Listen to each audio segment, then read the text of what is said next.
Let me just start off by telling folks that may be unaware that Cindy lost her son on April 4th, 2004 in Baghdad. And after that time, and actually even at that time, she was very, very concerned about the war. But during the subsequent months and years, she became the face and the leader of the peace movement here in the United States and internationally, I should say.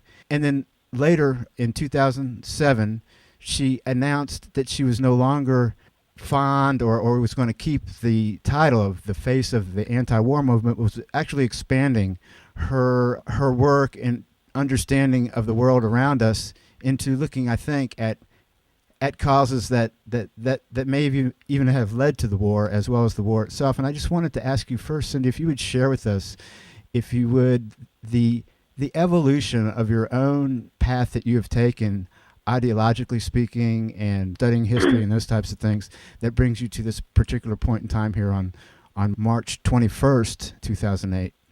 Well, like Archbishop Romero, I was, I wouldn't ever have called myself conservative, but looking back on my life and how radical I am now, I probably was conservative. I had always been a Democrat, and in the place we lived where Casey was killed, it was pretty radical just to be a Democrat. It's a pretty conservative town, but I wasn't involved too much in politics or, anything outside my sphere of influence. We always did a lot of work with social issues around homeless and hunger and poverty and things like that, but, not too much beyond that scope. And then when my son was killed, of course, that's the event that was my event that radicalized me. And at first I started speaking out against George Bush and against the Iraq War, then against, all wars and the systems that get us into these wars, realizing now that the same kind of corporate colonialism and imperialism that we've had in South America since, we've been a nation just about, is responsible for this. It's the same thing that is occupying Iraq now and Afghanistan. And it's not just enough to be anti-war and to say, bring the troops home from Iraq, or, even many people in the anti-war movement don't agree that Afghanistan is wrong. People like Barack Obama and Hillary Clinton would say that, that was a good war, whatever that is, and we have to complete the mission there. But I think that we have to fight against these corporate interests and this militarism that they're so intertwined with our political arena right now that you can barely distinguish between corporate interests and political interests and the militarists.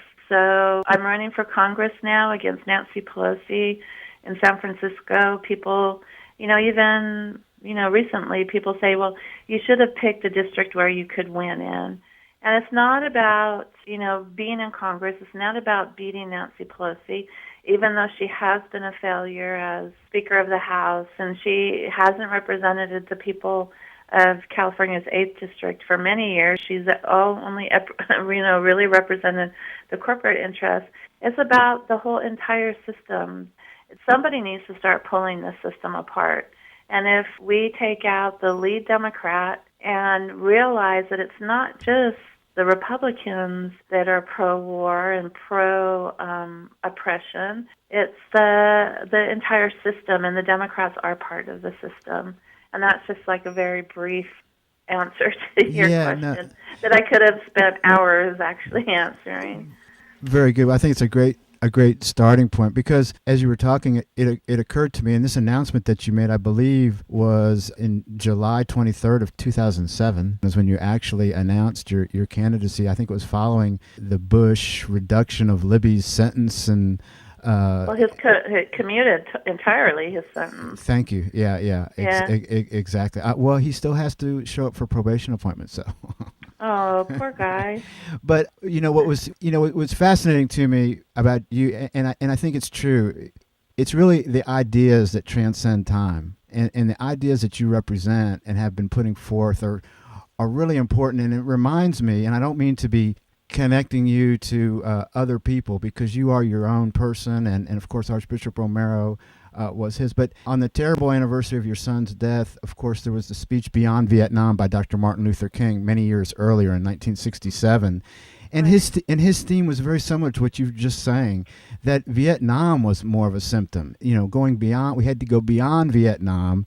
We had Right. to reevaluate our value system, one that's based more on a person oriented thing rather than a thing oriented deal. And your comments as you came out with respect to your running for this congressional seat were things that you thought the leaders of both parties were working together to keep normal people out of the process and stuff. So can you tell us a little bit more about the goals that you've set for yourself with respect to not only why you are running, but also if you do win the seat, what types of policies and directions would you like to see being addressed in your tenure?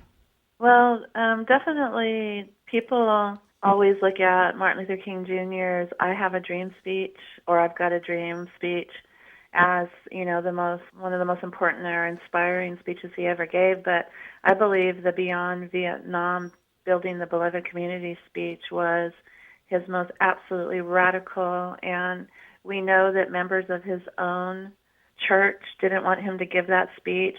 Members of, black clergy said it's okay to talk about poverty and racism, but whatever you do, don't tie poverty and racism into militarism. And exactly a year after that speech was when he was assassinated on April 4th, 1968. And then, Exactly. 36 years later, if I'm doing my math correctly, my son Casey was killed. And it's all tied together. They were all killed by the same thing. They were all killed by this classist system, this racist system, this system that steadily since, especially World War II, has sought to divide the classes, the races. It's sought and it has tried to make the rich richer and the poor poorer. It has been accelerated dramatically during the Bush regime with their arrogance and their knowing that they have Congress in their back pocket, knowing that they have the Supreme Court in their back pocket, knowing that the American people have been anesthetized to injustice since Vietnam. Knowing all this, they have accelerated this division and this oppression dramatically. Just the other day, Dick Cheney was asked something about 75% of Americans wanting to withdraw troops from Iraq, and he said, so?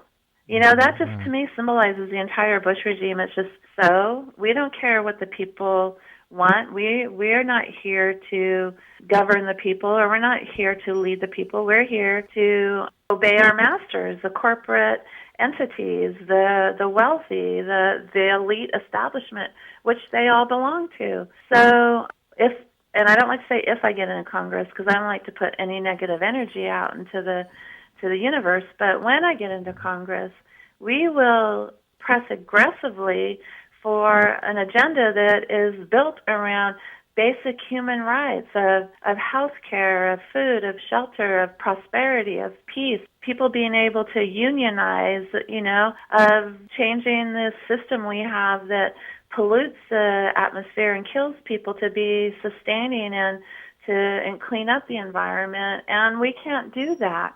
We can't do any of those things while we're spending $16 billion a month in Iraq. While we have borrowed, I just saw an article that said we have borrowed over $1 trillion from China so far, while our dollar is being devalued by the insane policies of the Federal Reserve. And so we really have to work still. The core issue is militarism. It's not just Iraq and Afghanistan, but it's the other almost 800 military bases we have operating around the world.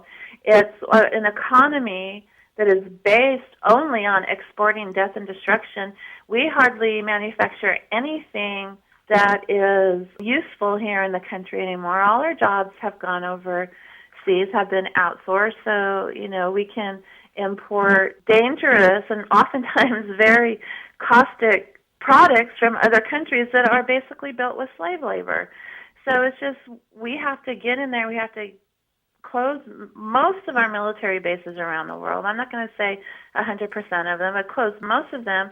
Bring our troops home from Iraq and Afghanistan. Retool our economy to a true economy based on a peace dividend. Maintain a military for defensive purposes only, and immediately cut the Pentagon's budget by 25%. But I'm not afraid to say things like I'm against NAFTA. I've always been against NAFTA, and just stick up for true humanitarian policies and beliefs. Our campaign slogan is "People before politics." Is if politicians, every decision that politicians make has to be based on how it benefits humanity, not how it benefits their pocketbooks or harms humanity.